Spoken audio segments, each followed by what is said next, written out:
Let's hit the high road.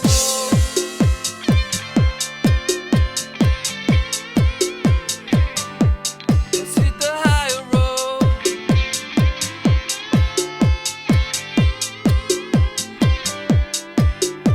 It's the first touch, strong connection.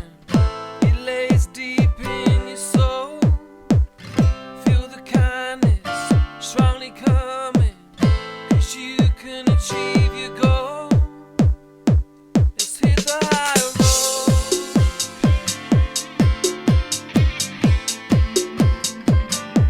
Let's hit the high road.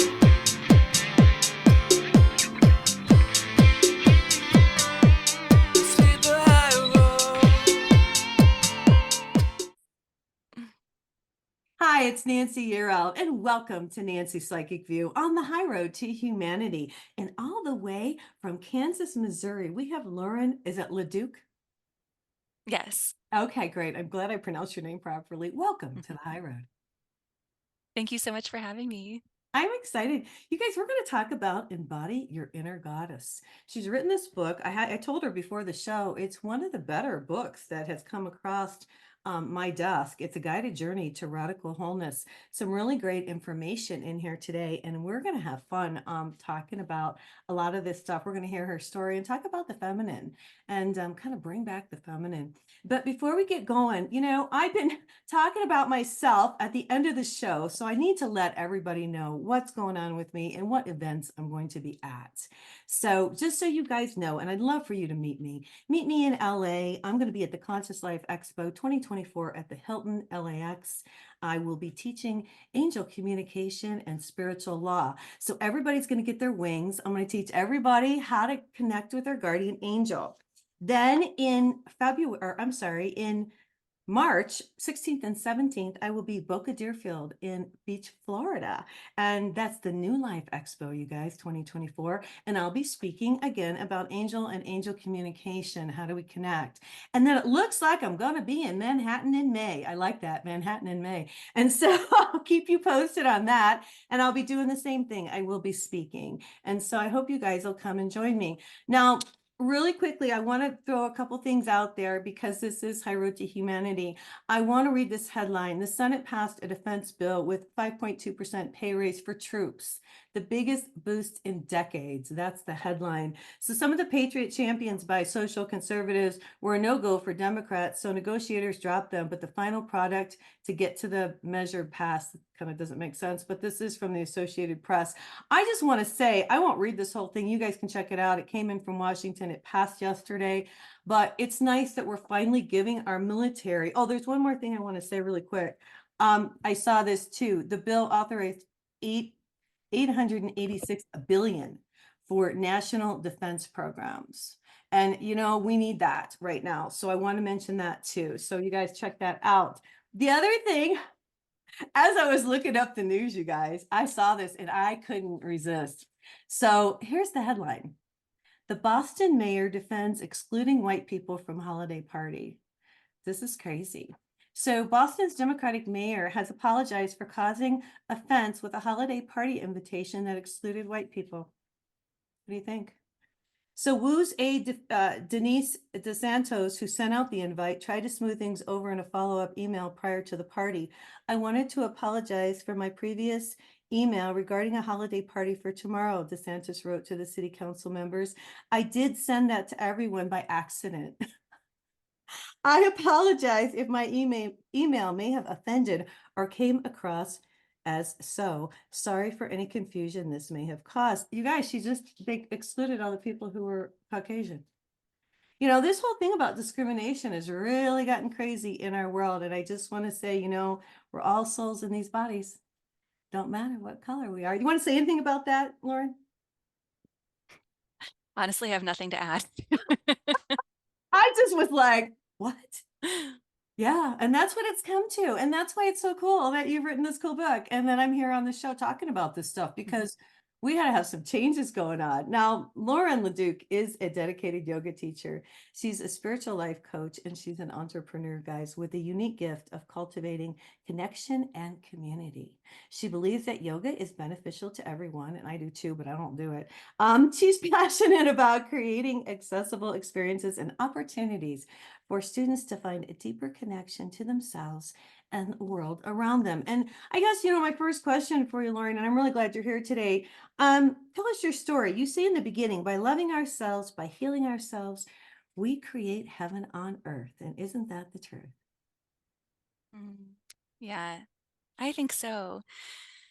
Yeah, so a little bit about my story. I grew up in the Midwest in the US, which is where I live now as well. I have moved around a little bit, but I ended up back here in my story. And I developed a really difficult eating disorder as a teenager.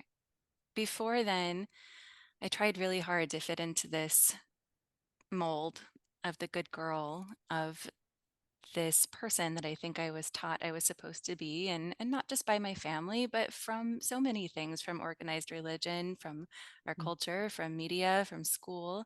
I think we all as humans receive these messages of who to be, how to act, what to think, from so many different directions. And I think women especially receive these messages and are meant to fit into this very small little box of what is acceptable.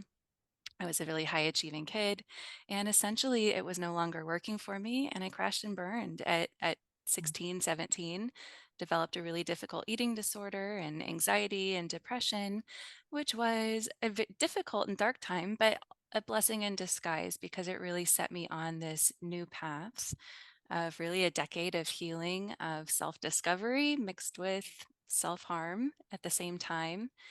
And through that healing, I found, I think, my dharma or purpose in teaching yoga and helping people love themselves and connecting with the sacred feminine. Yeah. And I've, for the last decade, been helping people do that. So that's a very short version of the story. Well, But I, in the book, tell lots of bits and pieces of the story yeah, I in a was going to say non-linear that. Yeah. fashion. Yeah. Let me stop you real quick because I want to tell the audience how this book is Mhm. set up. It's really, really cool. I'm looking at my notes here. Okay, so you have this set up, and I think is it 6 weeks, 7 weeks? Yes. Okay. 7 weeks, So 7 chakras. this is the cool thing Mhm. about this book, and I really like this. I think I'm going to do it just because it's really set up great. And I'm glad you did it like this. So you start with day one. And then she tells you a little story about herself and what happened to her. And then she kind of gives you, a little bit of, information. And then there is an exercise, there's a reflection, and then there's an embodiment practice. And if you don't mind, I pick some out. Is that Yeah. okay? Yes. Okay. Well, before we even get into that, I just want to say really quick, there was a quote that I really liked, and I want you to expand on it if you would, because everybody's talking about the goddess, and some people just have no Mm. clue of what this is. So you said your inner goddess is your personified personal connection to the sacred feminine. Talk to people about this, the feminine's coming back. What's your take on all of this? And what can you share with the audience as far as that goes? Yeah. Yeah. First, I'll say she hasn't gone anywhere, but she has been out of our own awareness. Mhm. So I think it's a mass remembering that's happening more so than like this new energy coming through. Mhm. We're kind of uh, this embodiment piece. It's like we're preparing our vessels to actually like tune into her. This frequency that's always been all around us. Mhm. For me, I had zero sense of the sacred feminine growing up. I had this very specific view of who God was, and he was masculine. In many traditions, past and present, all over the world, there is goddess worship. Even Right. within Christianity that I grew up in, there is goddess worship that's been suppressed over time or even removed from True. the Bible. Same with like Judaism. Mhm. So for me, I started this very deep and connective yoga practice, and that's really what opened me up to the goddess energy, because they still goddess worship in Hinduism. And I'm not a Hindu, but I did want to learn about these different energies that are at play.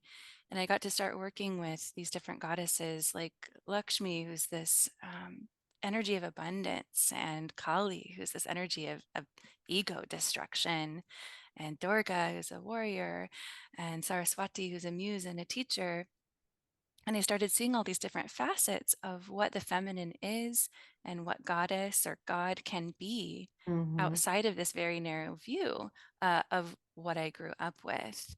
And I think the truth is that the divine is undefinable, Yeah, but we do find these personal connections with them. And we all hold masculine and feminine energy within us. They're at that's right. play all of the time. Right.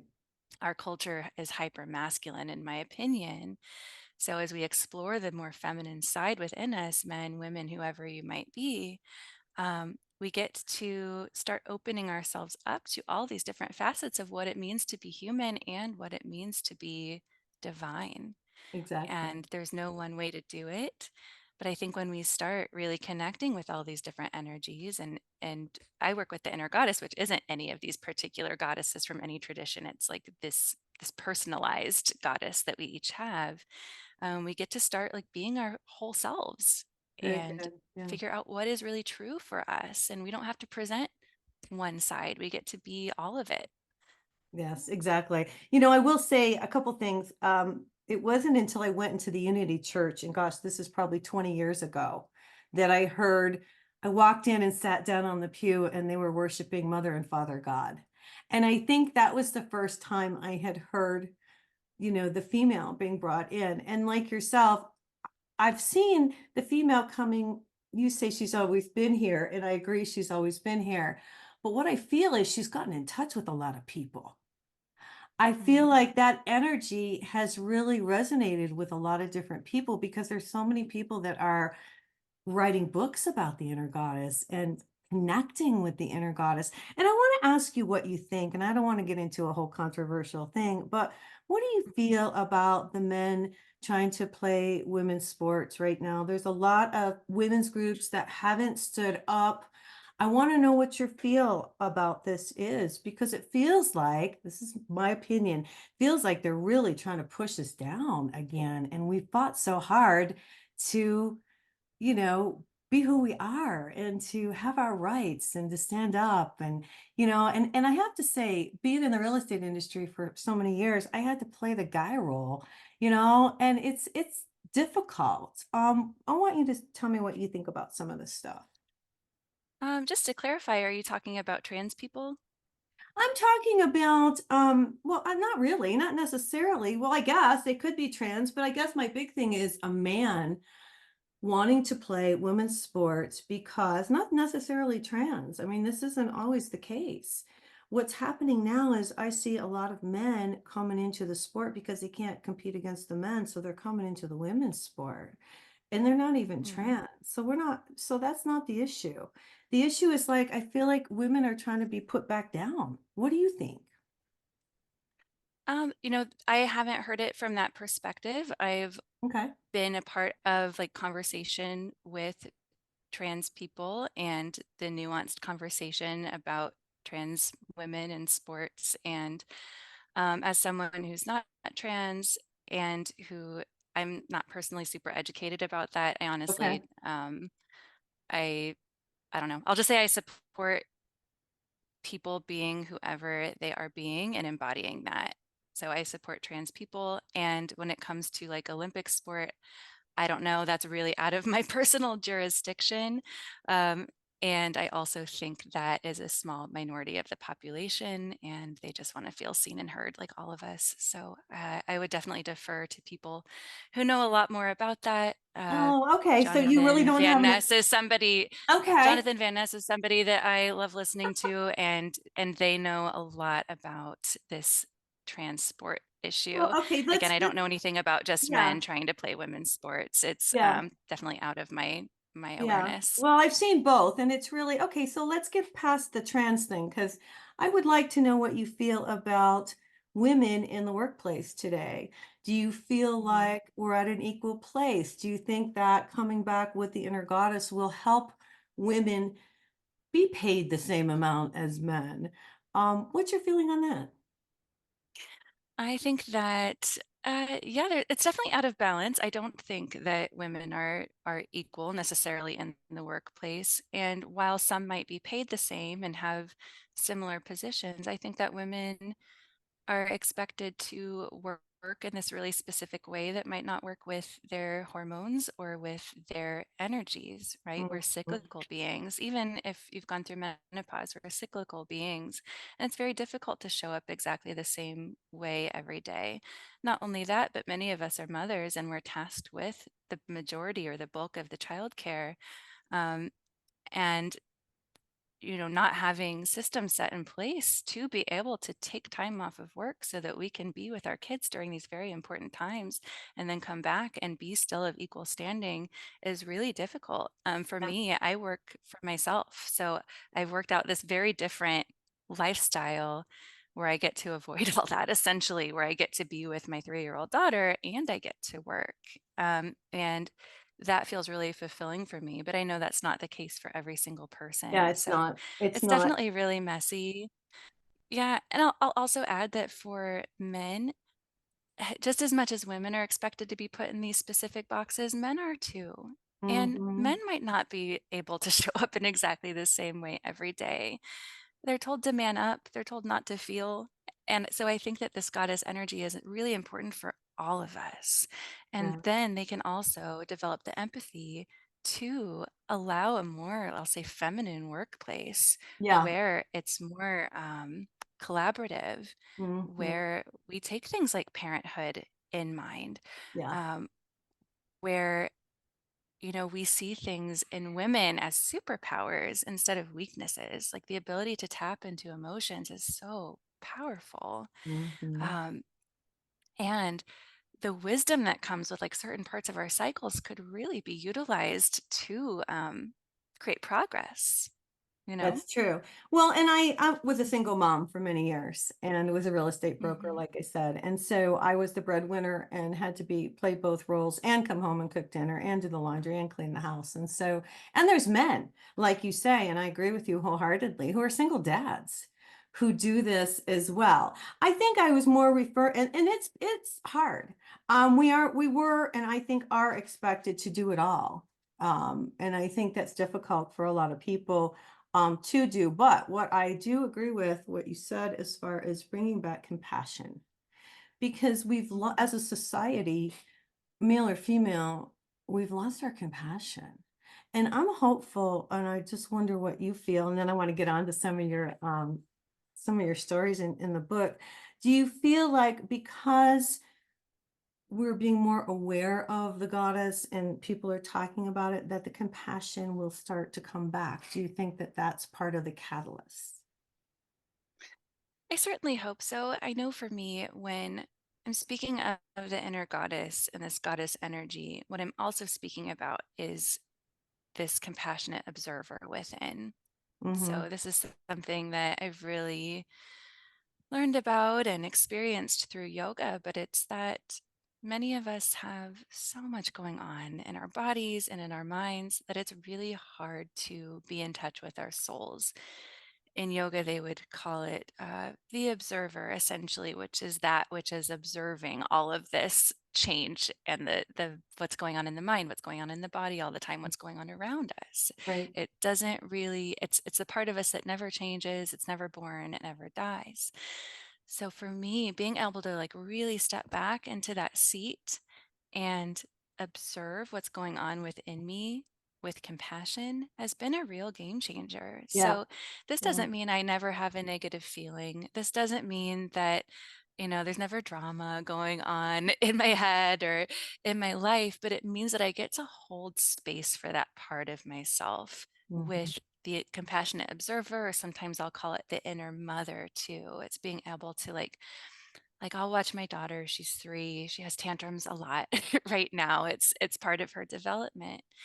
It would be easy to get sucked up into that while I'm observing it, but instead I get to pause, step back, and Mhm. hold compassionate space for her.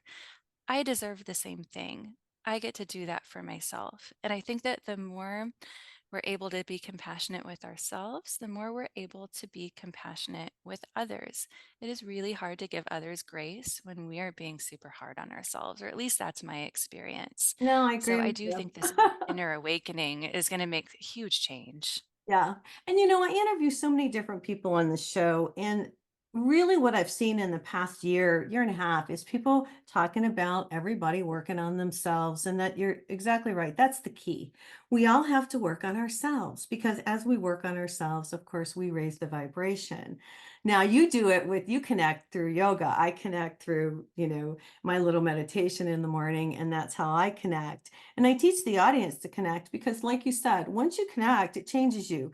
You become more joyful, more centered, and you start to look at things differently and you're not so reactive. And I love your example of your 3-year-old because that's the truth. Let's get into some of the stuff in the book.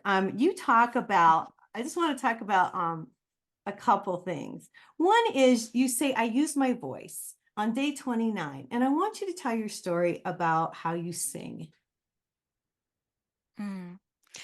Yeah, I started singing from a really young age. Before I started talking, my mother says.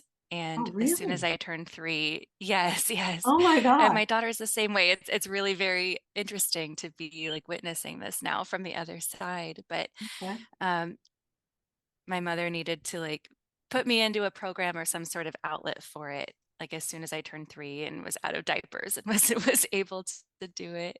And it's what felt most joyful to me. It's when I felt connected to God or to spirit. That's nice. And I saw it, yeah, I saw it brought others so much joy. And so it was my thing for a long time. And it started to feel twisted and I think tamped down over What do you many mean? years. What do you mean? I talk about this in the chapter, but you know, my voice was one of my biggest connections to my dad. He just loved to hear me sing.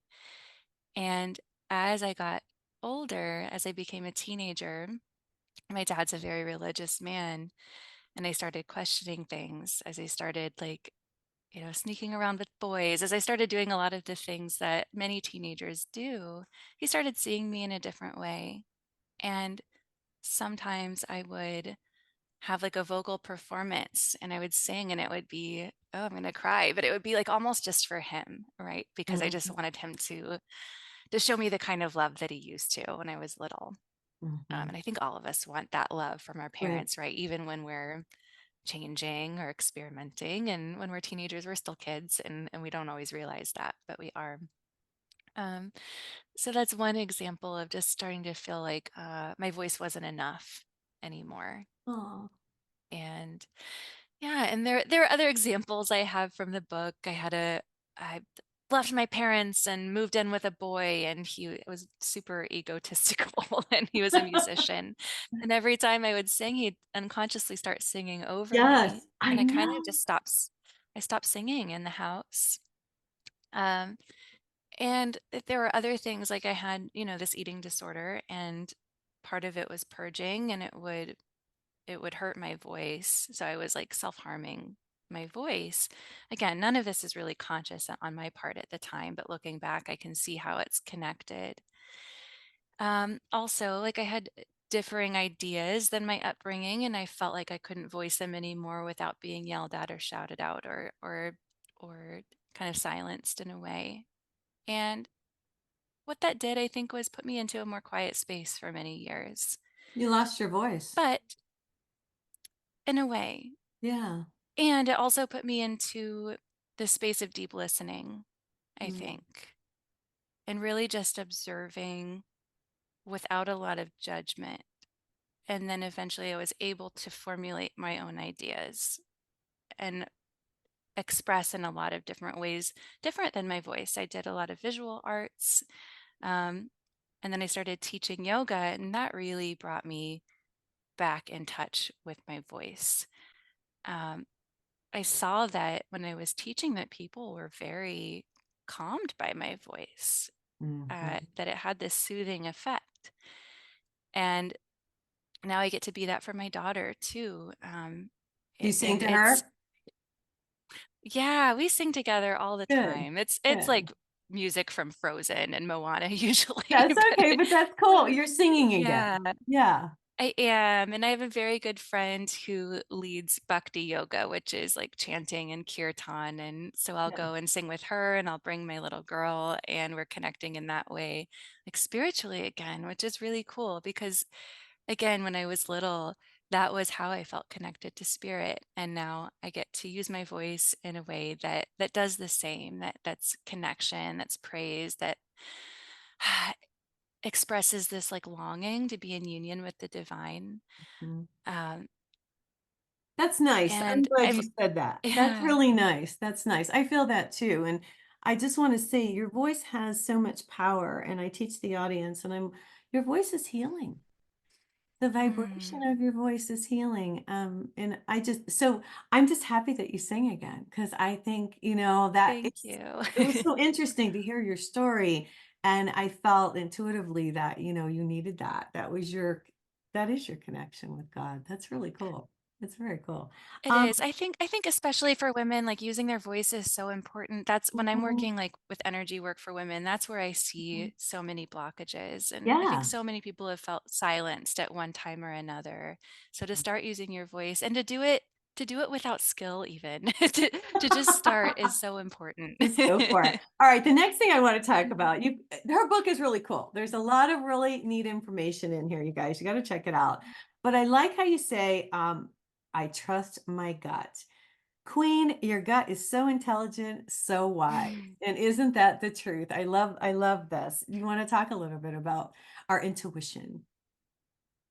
Absolutely. Our bodies are so intelligent, and we can see that by looking at the animals around us. They have this instinct within them. They don't they know what to eat. They know when to sleep. They know what to do. And as humans, we're Mhm. so lost when it comes to just like taking care of our basic needs. It's true. Like we have so many messages like on how to do all these things that should be innate to us, Right, and it's because right. we're disconnected from our bodies. Yeah, So, this reconnection with the body allows us to be in its intelligence. And I think, I'm sure you've seen it, when we don't listen to it, it turns into disease that's over right. time. So, Disease. Yes. when I'm talking about the gut, I'm talking about the solar plexus. So I tell a story about not listening to my gut really for a long time, and it Tell us basically the being led down story. the Lauren, wrong tell us, path. tell us the story. Come on. Yeah, well, um, when I was exploring and trying to figure out what to do for a career, and I've always been a really creative person, and I went into fashion design for school. And I was like a star student at first and loved the drawing and all these different elements of it, but I just like could not sew. I I could know, I was not cracking get up the sewing because it was down. like she can pick out the material, she can do everything, but she hates the Mhm. sewing machine. I was like, oh my Yeah, it was I like had this battle with the sewing machine, and I lived in Chicago at the time, and I had all this stuff I had to take to school with me, and I'd get on this long journey to school because I would take buses and trains and all of that. And one day, like my stomach felt so sick that I just, with anxiety, that I turned around and went back home and I skipped class. And it became this cycle. And the more I skipped, the sicker I felt. oh my God. Um, and yeah, I ended up like dropping out of this class. And it happened a few times. I wish I could say like I learned my lesson then, but accumulated tons of student debt. Um, by not listening essentially to myself. I was so young. I didn't know I could say like, you know what? Actually, this isn't for me and I'm going to do I better something do else. something I else. would calculate. Yeah, right. Yeah, I would calculate in my head like, okay, well I'll graduate and then, you know, I can pay off my student loans by this time and maybe I could just do this career till I'm 40 and then figure something else out. And this is as like a 22-year-old Yeah, or something like sure. that. Yeah. But had I listened to that sickness in my belly, I could have received the information that I need to get on the right path sooner, right? And we all learn these lessons in different ways, and Mhm. some of us really have to learn the hard way. I've definitely been that kind of person. Yeah, me I've too. got to like learn by experience. Yeah. But I'll say that by not doing it, that's how I've learned to trust it. essentially, because I know what happens when I don't listen to my body. So that's part of intuition, is in the gut, is this body wisdom. Mhm. I also see intuition in the third eye, and that's typically what I work with now. But I do think this body connection is just so important.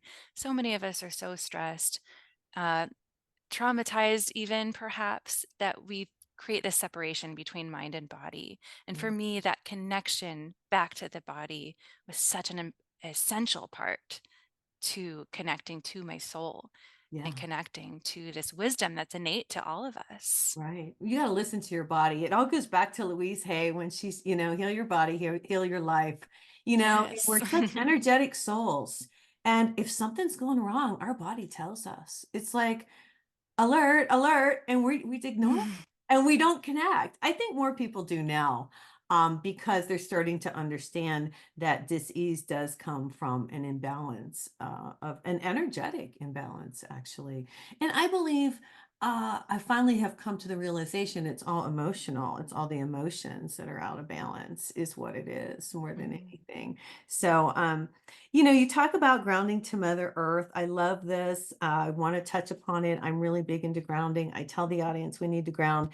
You said, but I love what you said, and I want to read your quote. When you feel scattered, anxious, scared, or unclear, she is here to cradle you in her arms and connect you to your body.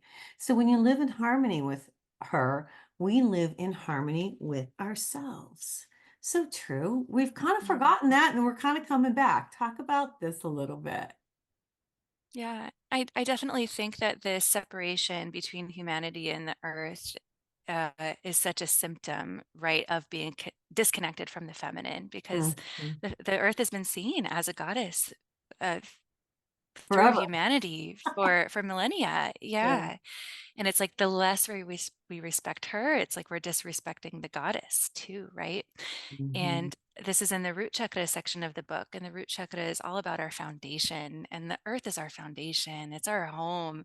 It's what our bodies are made of. It's what they go back to when we pass.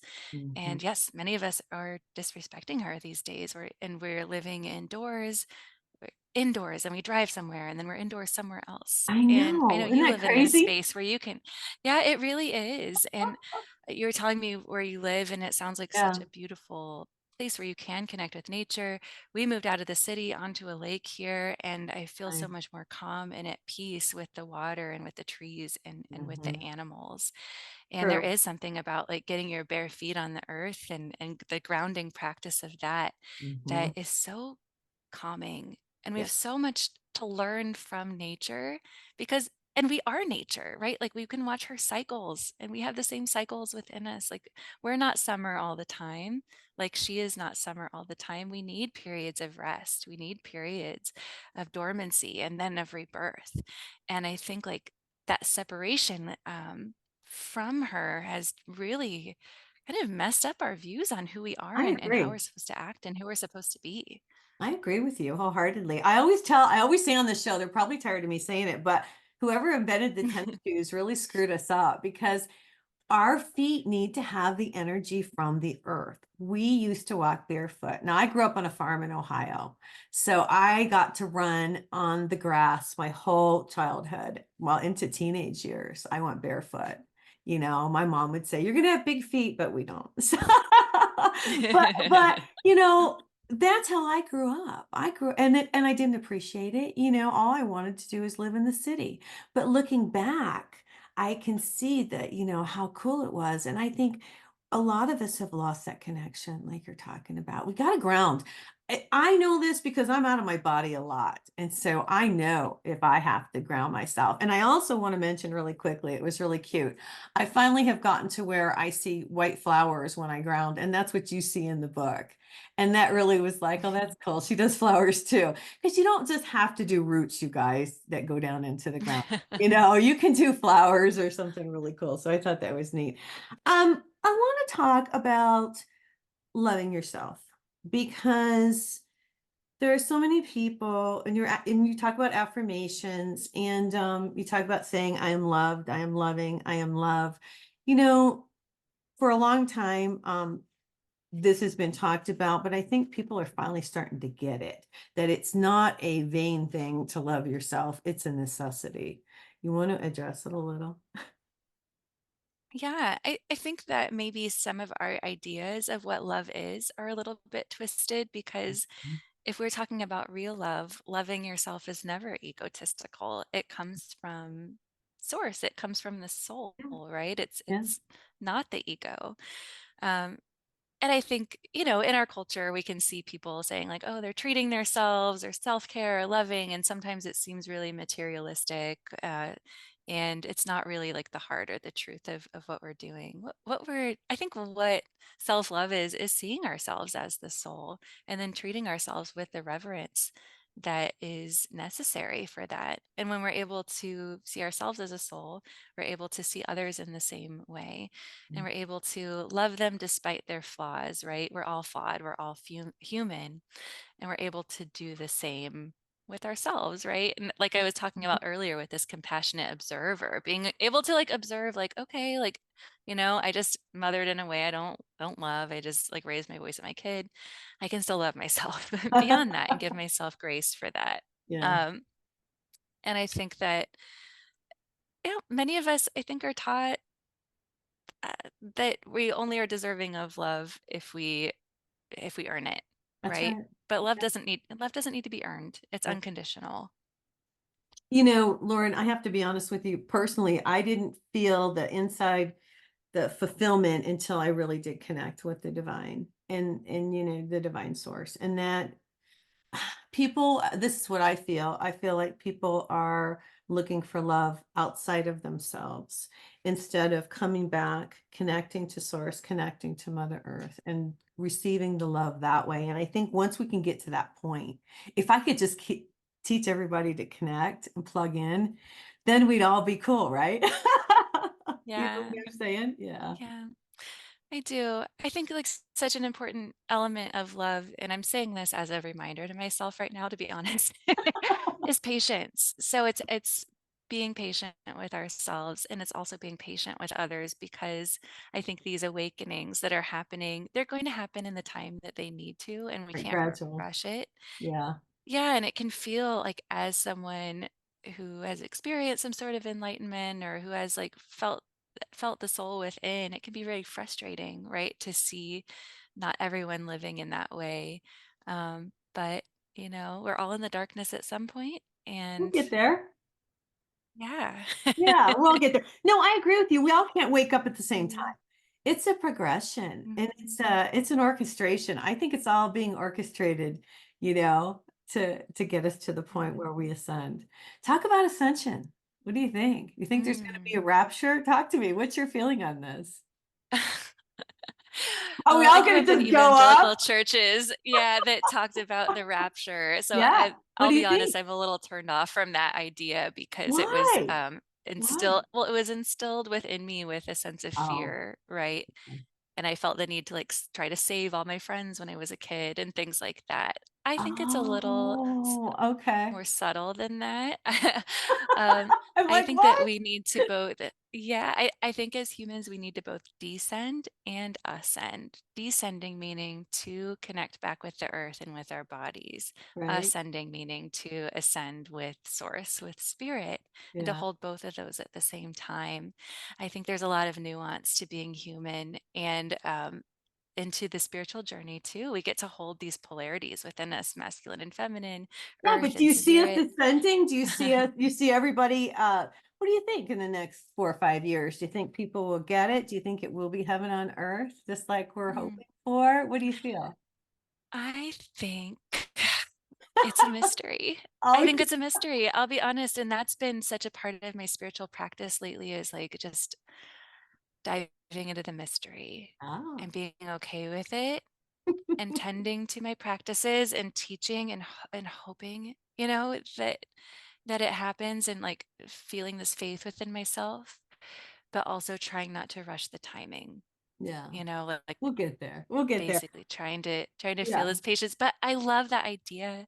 I hope so. it'll happen. I really Trust me hope on so. this one. Trust me on this one. The light will win. We'll get there. We will get there, Lord. You Yeah, I guys, her hope book so. is called Embody Your Inner Goddess, Lauren Leduc, A Guided Journey to Radical Wholeness. I am so glad you came on the show today to join us.